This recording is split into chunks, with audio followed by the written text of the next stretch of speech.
It's Wednesday, July 15th, 2009. I'm Will. I'm Rob. And this is the one and only Political Lunch.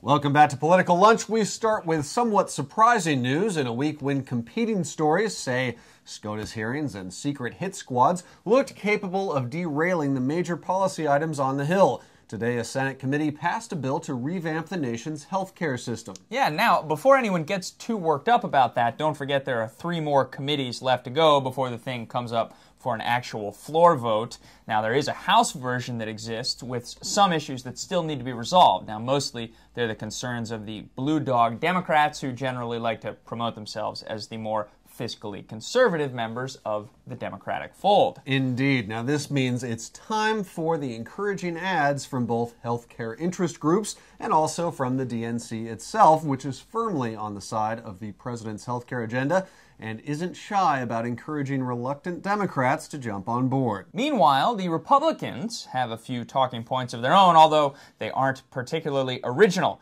Hillary Care Revisited was the title of a fundraising email from the RNC, which, aside from asking for a contribution, warned of further increasing the reach of a government that, quote, already runs car companies, banks, and mortgage companies. But if the Republicans are really looking for cannon fodder when it comes to healthcare reform, they might have better luck with the preliminary version of the House bill, which includes a headline-worthy penalty for businesses that don't offer health insurance to their employees, in some cases equal to as much as 8% of total payroll. Now, that version of the bill also hits the wealthiest Americans, those earning $350,000 and up, with a tax increase somewhere in the neighborhood of 1 or 2%, the proceeds from which would go towards the 10-year, $1 trillion cost of providing subsidized insurance to the roughly 46 million Americans without coverage. But no matter, the Democrats most likely have the votes to pass what is shaping up to be a slightly scaled-down version of the president's plan. The bill approved by the Senate committee this morning provides government assistance with health insurance premiums for a family of 4 earning up to $88,000 a year, or roughly 4 times the poverty limit. Now, that is just one piece, of course, of a broader reform package that's taking shape in Congress. But that idea of government-sponsored insurance is still the crux of the issue. Now, the only question that remains now is the degree to which national health insurance opponents succeed in watering down the program. The other big story today is, of course, the ongoing Senate confirmation hearings of Supreme Court nominee Sonia Sotomayor. Although, if you believe Republican Senator Lindsey Graham, these hearings aren't as much of a test of qualification as they are a matter of mere formality. Unless you have a complete meltdown, you're going to get confirmed.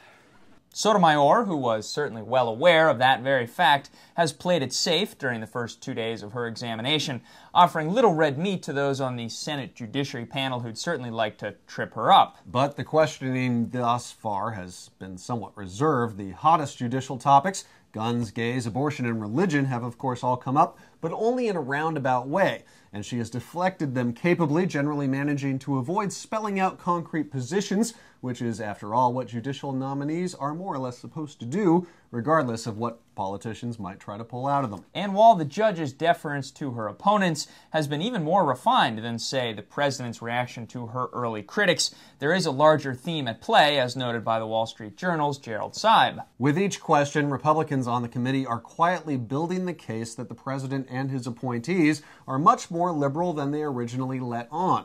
And you can bet that when election season gets underway, the footage of the Republican cross-examination of Sotomayor will make its way into more than a few campaign commercials. And finally today, some news from someone we haven't heard from in a while.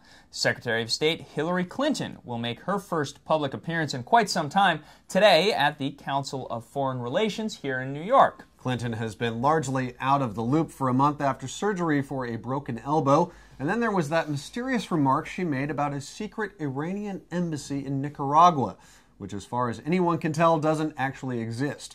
Clinton apparently heard that rumor from a foreign counterpart during a summit in Trinidad. Apparently after one too many Mai Tais, or something. So a rocky stretch for Clinton, but you can expect her to be back in the spotlight later this week as she heads off for a week-long diplomatic mission through India and Thailand.